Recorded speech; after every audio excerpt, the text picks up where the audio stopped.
So mga tol, nagsalita na po si Alex Ayala sa pagkatalo niya sa round of 16 sa National Bank Open sa Toronto, Canada, kalaban ng veterano at dating Olympic gold medalist na si Belinda Bencic. Nakuha nga po ni Bencic mga tol ang panalo sa first set at second set sa score na 6-4 at 6-0. Hindi man lang pina-score si Alex Ayala sa second set, nakaraniwang nakakabawi siya. Kapag nananalo yung kalaban sa first set, bumabawi si Ayala sa second set at nananalo. Pero sa laban niya ngayon kay Bencic, hindi po niya yan nagawa. Napansin nga po ng karamihan na walang energy si Alex Ayala sa laban niya na yan. So sa post-fight press conference nga mga tol, ito po yung mga sinabi ni Alex Ayala. Tough situations, I think she played really well.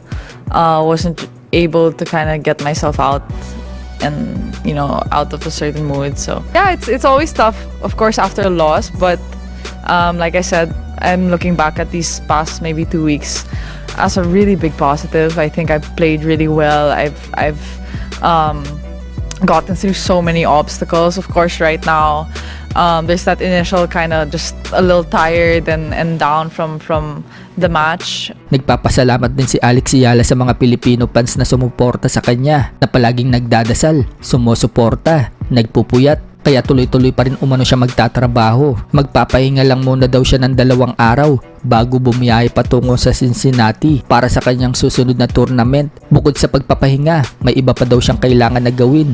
Magpapagupit muna daw siya ng buhok, pati yung kuko niya, humahaba na daw. Samantala, nagbigay po ng reaksyon ang tito ni Alex Ayala. At positibo pa rin ang mensahe niya kahit na natalo ang kanyang pamangkin. Sa post po ng uncle ni Ayala mga tol na si Noli Ayala, sinabing okay lang daw yan. Sinubukan umano ni Alex Ayala na ibigay lahat ng makakaya at best niya sa laban, kaso hindi na daw sapat. Parang battery daw si Alex Ayala na na-drain. Siguro dahil yan mga tol sa sunod-sunod na laban ni Alex Ayala. Pero ganun pa man, wala daw dapat ikahiya ang kanyang pamangkin at ipinagmamalaki pa rin daw niya ito. So bawi na lang si Alex Ayala. Marami pa namang labang katulad ng sunod niyang sasalihan na tournament, ang Cincinnati Open.